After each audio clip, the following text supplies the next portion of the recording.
Railway station లో గత అర్ధరాత్రి సిద్దిపేటకు సంబంధించినటువంటి యువకులు హల్చల్ చేశారని చెప్పుకోవచ్చు. ఈ యువకులు కూడా పోలీస్ శాఖ వారికి సంబంధించినటువంటి వాళ్ళు. వీళ్ళందరూ కూడా వరంగల్ కాజీపేట రైల్వే స్టేషన్ దగ్గర బస్ స్టాండ్ పక్కన ఏదైతే కారు స్టాండ్ ఉంటుందో కారు స్టాండ్ దగ్గర ఇక్కడ వీళ్ళైతే హల్చల్ చేశారని చెప్పుకోవచ్చు. పూర్తి వివరాల్లోకి వెళ్తే కారు డ్రైవర్ మీద ఇక్కడ ఉన్నటువంటి యువకులు ఎవరైతే 7గురు ఉన్నారో అందులో ఒక మహిళ కూడా ఉండడం విశేషం. వీళ్ళందరూ కూడా ఆ అబ్బాయి మీద దాడి చేయడం జరిగింది. అసలు పూర్తి వివరాల్లోకి వెళ్తే ఆ యువకుడు అక్కడ బస్ స్టాండ్ పక్కన ఖాళీ స్థలంలో కూర్చొని ఉన్నాడు.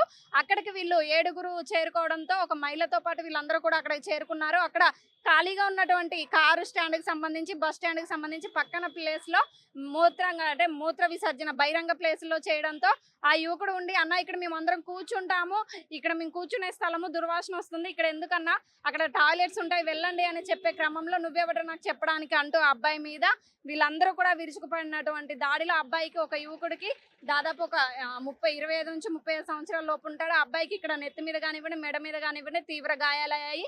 ఆ దెబ్బలకి పిడిగుద్దులు కూడా గుద్దడం జరిగింది. ఆ దెబ్బలకు తట్టుకోలేని అబ్బాయి ఇక్కడ పోలీస్ స్టేషన్ కురుకొచ్చి ఈ పోలీస్ స్టేషన్ ఆశ్రయించగా పూర్తి వివరాలు బయటకు వెలుగులోకి వచ్చాయి. పూర్తిగా షాకింగ్ కలిగేటువంటి విషయాలు అయితే బయటకు వచ్చాయని చెప్పుకోవాలి. ఎందుకంటే ఆ యువకులు పోలీస్ శాఖకు సంబంధించినటువంటి సుపుత్రులు అని చెప్పి మనం చెప్పుకోవాలి.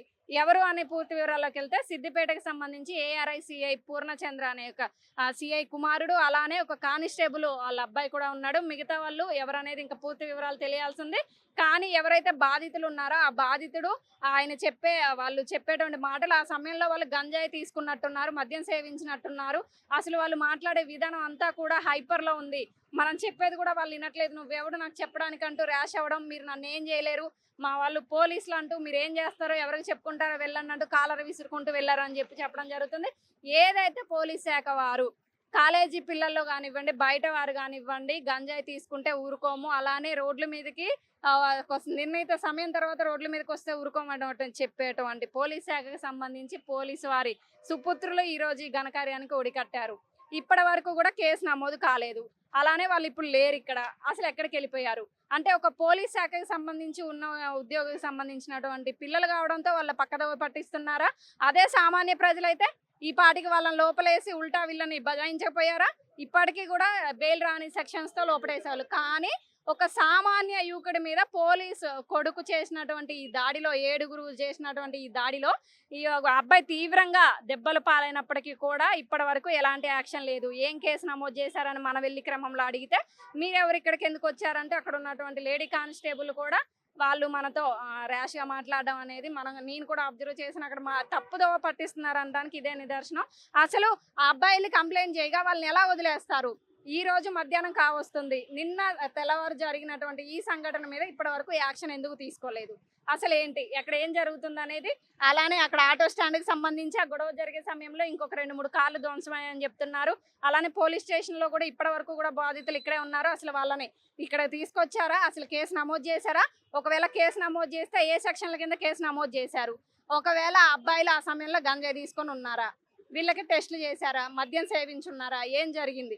ఒక సామాన్య వ్యక్తులు మద్యం సేవించి బండ్లు నడుపుకొని వెళ్తేనే ఆపి ఫైన్లు వేసి వాళ్ళ బండి ఇవ్వకుండా వాళ్ళ మీద కేసులు పెడతారు. కానీ తాగి వచ్చి ఇక్కడ హల్చల్ చేసి ఒక పోలీసు శాఖకు సంబంధించినటువంటి వారి పిల్లలు సామాన్య యువకుడి మీద దాడి జరిగింది. ఆ అబ్బాయికి ఎవరు న్యాయం చేయాలి? అసలు ఏం జరుగుతుంది ఏంటి అనేది ఇంకా పూర్తి వివరాలు మనం అసలు అక్కడికి వెళ్ళి తెలుసుకునే ప్రయత్నం చేద్దాం. ఏదైతే నిన్న తెల్లవారు జరిగిన గొడవ సంఘటనకు సంబంధించి కారు డ్రైవర్ కి సంబంధించి జరిగిందో అదే సంఘటన స్థలం దగ్గర మనం ఉన్న కాజీపేట రైల్వే స్టేషన్ పక్కన హైదరాబాద్ కి వెళ్ళేటువంటి బస్సులు ఆగే ఇక్కడ ఉంటుంది. ఏదైతే వాళ్ళు ఇక్కడ కూర్చున్నటువంటి సమయంలో ఇదే ఇక్కడ ఒక కార్ డ్రైవర్ ఉన్నటువంటి ప్లేస్ ఇది.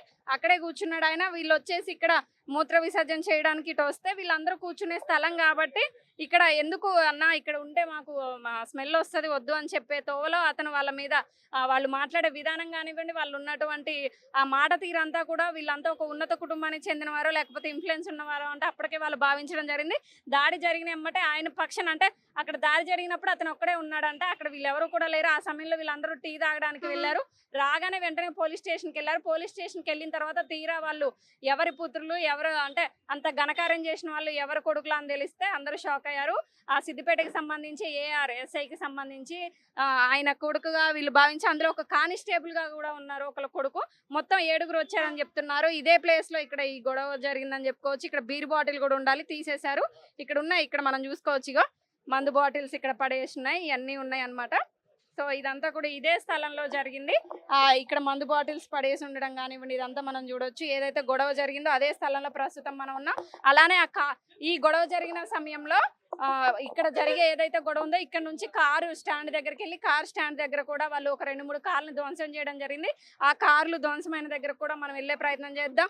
కానీ ఏదైతే పోలీసులు పదే పదే గంజాయి కానివ్వండి రోడ్ల మీదకి ఒక నిర్ణీత సమయం దాటిన తర్వాత రోడ్ల మీదకి ఎక్కువ రావద్దు యూత్ అని చెప్తున్నారు. ఎవరు కూడా తిరగడానికి లేదని చెప్తున్నారు. కానీ వరంగల్లో చెప్పుకోవాలంటే పర్టికులర్ గా 10 దాటిన తర్వాత యువత రోడ్ల మీదకి వస్తున్నారు. ఒక్కొక్క వెహికల్ మీద 3-4 ఉంటున్నారు. పెట్రోలింగ్ జరగట్లేదు. అసలు ఏం జరుగుతుంది?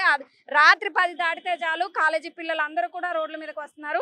అలానే ఇక్కడ వాళ్ళు ప్రవర్తించినటువంటి తీరును చూస్తే ఇక్కడ ఉన్నటువంటి వాళ్ళందరూ కూడా వాళ్ళు గంజాయి తాగి ఉన్ని సేవించి ఇక్కడికి వచ్చినట్టుగా చెప్తున్నారు. మొత్తం 7 ఉన్నారని చెప్తున్నారు. వీళ్ళందరూ కూడా ఏదైతే ఆ సమయంలో జరిగినటువంటి గొడవ జరిగిన సమయంలో ఆయన ఒక్కడే అయిపోయాడు. వీళ్ళందరూ కూడా టీ తాగడానికి వెళ్ళడంలో ఆయన ఒక్కడే అయిపోవడంతో ఆ అబ్బాయి తల మీద కానివ్వండి మెడ మీద కానివ్వండి తీవ్ర గాయాలు జరిగాయి. ఎక్కడైతే వీళ్ళ కారు స్టాండ్ ఉంటుందో అక్కడ వరకు కూడా గొడవ జరుగుతూ వెళ్ళడం జరిగింది. ఆ తోపులాట్లో ఏదైతే కార్లు ఉంటాయో వాళ్ళ కార్లకు సంబంధించి ఒక 2-3 కార్లు కూడా ధ్వంసమైంది అని చెప్తున్నారు. అదే క్రమంలో ఇక్కడ నుంచి పోలీస్ స్టేషన్ దగ్గరగా ఉండడంతో వాళ్ళు పోలీస్ స్టేషన్కి వెళ్ళి కేసు ఫైల్ చేయమని చెప్పే విధానంలో వాళ్ళు పూర్తి వివరాల్లోకి వెళ్తే వాళ్ళు సిద్దిపేటకి సంబంధించినటువంటి పోలీసులు ఇద్దరు, ఒక కానిస్టేబుల్ కొడుకు, ఒక పూర్ణచంద్రరావు ఏఆర్ఐ సిఐ కొడుకు ఒకళ్ళని చెప్పగా మిగతా వాళ్ళు ఎవరనేది తెలియాల్సింది. ఇందులో ఇద్దరు కూడా పోలీస్ శాఖకి సంబంధించినటువంటి పుత్రులే. ఇంత ఘనకార్యం జరుగుతుంది, ఇప్పటి వరకు కూడా కేసు నమోదు కాలేదు. అదే ఒక సామాన్య యువకుడు ఎవరికైనా ఇట్లా జరిగి ఉండి అదే పోలీసులకి సంబంధించి వాళ్ళ కొడుకుని వేరే వాళ్ళు కొట్టుంటే ఇప్పటి వరకు కేసు ఫైల్ కాకపోవునా వాళ్ళని ఈ పాటికి లోపలేసి కొట్టకపోదురా? అంటే ఒక సామాన్యుడి మీద పోలీస్ కొడుకులు కానీ పోలీసు వారి కుటుంబ సభ్యులు కానీ దాడి చేస్తే సామాన్య ప్రజలకు న్యాయం జరగదా? అసలు ఏం జరుగుతుంది ఇక్కడ మనం చూసుకోవచ్చు. ఇప్పటి వరకు కూడా నిన్న రాత్రి గొడవ జరిగి ఆ విక్టిమ్ ఎవరైతే ఉన్నారో గొడవ జరిగి ఉన్నటువంటి బాధితుడు తలపై తలిగి దెబ్బలన్నీ మనం చూసుకోవచ్చు విజువల్స్ లో. ఆ అబ్బాయి వెళ్ళి స్టేషన్ లో ఇప్పటి వరకు కూర్చుంటే కూడా కేసు ఫైల్ కాలేదు. మనం వెళ్ళి అక్కడ ఏం జరిగింది ఏంటనే క్రమంలో కూడా లేడీ కానిస్టేబుల్ కానివ్వండి వాళ్ళు కానివ్వండి మనతో దురుసుగా ప్రవర్తించిన విధానం కూడా నాకు అర్థమైంది ఏంటంటే కేసును పక్కదోవ పట్టించే అవకాశం చేస్తున్నారు. ఇప్పటి వరకు కూడా కేసు పెట్టలేదు. మనం వెళ్తే కూడా మనల్ని లోపల రానివ్వట్లేదు. అలానే ఇప్పుడు ఉన్నటువంటి ఎవరైతే యూనియన్ ఉన్నారో వాళ్ళతో మాట్లాడే ప్రయత్నం చేస్తున్నారు. ఇక్కడ ఎవరు కూడా ముందు రావట్లేదు. ఎందుకంటే ఈ కారు స్టాండ్ని తీపిచ్చేస్తారేమో అని చెప్పేసి వాళ్ళందరూ అనుకుంటున్నారు. ఇక కారు ఇక్కడ వచ్చేసి వీళ్ళు ఇక్కడ గొడవ జరిగిన దాంట్లో కొడితే కొత్త కారుకి సంబంధించి ఇక్కడ డ్యామేజ్ జరిగింది. అక్కడ అద్దం కూడా పలిగిందంట. ఎక్కడ పలిగిందండి? ఓకే, ఇక్కడ గొడవ జరిగింది. ఇక్కడ ఈ గొడవలో ఈ అద్దం కూడా పలిగింది. ఈ కొత్త వెహికల్ కి అయితే వీళ్ళు డ్యామేజ్ చేయడం జరిగింది. ఇక నెంబర్ ప్లేట్ కూడా పోయిందని చెప్తున్నారు. ఇక్కడ జరిగిందా? లోపల మొత్తం డ్యామేజ్ అయింది. ట్యాక్సీ వెహికల్ కింద మీరు వాడుతున్నారు దీన్ని. ఓకే, వాళ్ళు కారులోనే వచ్చినట్టున్నారు కదా. 7 అంటే బైక్ల మీద వచ్చారు, స్కూటీ మీద. సిద్దిపేట వాళ్ళు ఇక్కడ వరకు కూడా బైక్స్ మీద వచ్చారు, హల్చల్ చేశారు, వెళ్ళారు. కానీ ఇప్పటి వరకు చర్యలు ఎందుకు లేవు? అదే సామాన్య ప్రజలు కానీ ఎవరన్నా వేరే యువకులు ఇంత గొడవ జరిగితే ఈ పాటికి లోపలైపోదురా? అంటే పోలీసులు కొడుకులు అయినంత మాత్రాన పక్కదోవ పట్టిస్తారా? ఎక్కడున్నారు అసలు వాళ్ళు? ఇప్పటి వరకు వాళ్ళు ఎటు వెళ్ళిపోయారు? ఇప్పుడు తీసుకొచ్చారు లోపలికి. అసలు ఏం జరుగుతుంది? పూర్తిగా కేసు నమోదు చేశారు. ఒకవేళ కేసు ఫైల్ చేసి వస్తే ఏ సెక్షన్ కింద చేస్తారు? ఆ సమయంలో వాళ్ళు గంజాయి తీసుకొని ఉన్నారా లేకపోతే మత్తులో ఉన్నారా? అసలు ఏం జరిగింది ఏంటనేది అయితే ఇంకా పూర్తి వివరాలు తెలియాల్సింది. ఇగో ఇక్కడ మనం చూసుకోవచ్చు కారుకి సంబంధించి వీళ్ళు డ్యామేజ్ చేసినట్టు ఉంది. ఇక్కడ ఉంది ఇంకొక వెహికల్ కూడా అటు ఉందని చెప్తున్నారు.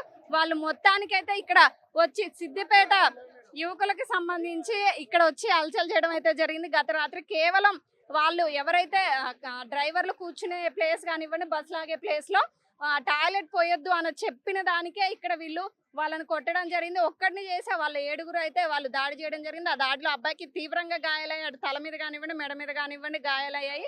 ఇప్పుడు వాళ్ళని పోలీస్ స్టేషన్ పిలిపించే ప్రయత్నం చేస్తున్నారు. కాంప్రమైజ్ చేస్తారో ఏం చేస్తారో మొత్తానికైతే వేచి చూడాలి. కానీ ఇక్కడ వాళ్ళు ఎవరు కూడా వాయిస్ ఇవ్వడానికి కూడా భయపడుతున్నారు. ఇక్కడ మనం చూసుకోవచ్చు. ఇంకో కారు ఎక్కడ ఉందండి? దాన్ని కూడా చేత్తో ఇట్లా గుద్దడం జరిగింది. ఇక్కడ అంతే ఎంత బలంగా గుద్దుంటే ఇక్కడ ఈ అద్దం బలిగి ఉంటది. అంటే ఒక హ్యాండ్ తో ఆ మనిషి అంత పర్టికులర్ గా ఇక్కడ గుద్దితే ఇక్కడ అద్దం బలిగిందంటే ఇంత స్టిఫ్‌గా ఉండే అద్దంకి ఇట్లా అయితే ఆ అబ్బాయిని పిడిగుద్దులు గుద్దుతూ, ఆ అబ్బాయిని కొట్టి, ఆ అబ్బాయి తల మీద గాయం చేసి, ఆ అబ్బాయి మెడ మీద అంత దెబ్బలు తగిలినప్పుడు ఆ అబ్బాయి తట్టుకోలేక ఉరికెళ్ళి పోలీస్ స్టేషన్‌లో కూర్చున్నాడు. ఇప్పుడు వాళ్ళు ఇక్కడ పిలిపిచ్చారంట. రాత్రి వదిలేసారు. ఇప్పుడు పిలిపిచ్చారు. అసలేం జరుగుతుంది? మరి వాళ్ళు కేస్ పెడతారా? కాంప్రమైజ్ చేసారా? అసలేం జరుగుతుందో తెలీదు. ఇక్కడ వీళ్ళెవరు కూడా మాట్లాడడానికి లేదు. వాళ్ళ యూనియన్ లీడర్ రావాలి. ఆయనొచ్చి మాట్లాడితే గాని ఇక్కడ ఏం జరగదు. ఇప్పుడు పోలీస్ స్టేషన్‌లో వాళ్ళున్నారు. మనం వెళ్లి మాట్లాడే క్రమంలో కూడా అక్కడ పోలీసు వాళ్ళు ఎవరు కూడా మనకు సహకరించట్లేదు. కానీ నడి రోడ్డు మీద అర్ధరాత్రి గానివ్వండి, తెల్లవారుజామున గానివ్వండి యువకులు గాదు ఎవరు కూడా ఇంత హల్చల్‌గా తిరుగుతున్నారు. పెట్రోలింగ్ జరగట్లేదా? ఏం జరుగుతుంది? వరంగల్‌లో కూడా ఈ మధ్య యువత రోడ్డు మీదకి ఎక్కువ రావడం జరుగుతుంది. వరంగల్‌లో కూడా చాలా పెద్ద ఎత్తున గంజాయిని పట్టుకోవడం మనం చూస్తున్నాం. నిన్న కూడా వాగ్దేవి కాలేజీకి సంబంధించినటువంటి పరిసరాల్లో కూడా 20 కిలోల గంజాయి పట్టుకుంటున్నారు. అసలేమవుతుంది? ఎవరైతే పోలీసు వారు చెప్తున్నారో గంజాయి సంబంధించి ఎవరు కూడా వాడితే ఒప్పుకోమని చెప్తున్నారు. కానీ వరంగల్‌లోకి గంజాయి ఎలా వస్తుంది? ఎలా అంటే ఇక్కడ పోలీసు వాళ్ళు విఫలమవుతున్నారా? రోడ్డు మీదకి పెద్ద ఎత్తున యువత వస్తున్నప్పుడు ఏం చేస్తున్నారు? అంటే నైట్ 10 దాటితే యువకులందరూ కూడా రోడ్డు మీదకి ఎక్కుతున్నారు. పెట్రోలింగ్ జరగట్లేదు. అసలేం జరుగుతుంది? అలానే ఇక్కడ జరిగినటువంటి ఈ సంఘటనకు సంబంధించి ఇంకా పూర్తి వివరాలు అసలు ఎవరెవరున్నారు? ఏ సెక్షన్ కింద కేసు నమోదు చేయబోతున్నారు? ఆ బాధితుడికి ఎలా న్యాయం చేయబోతున్నారు? అనేదైతే వేచి చూడాలి.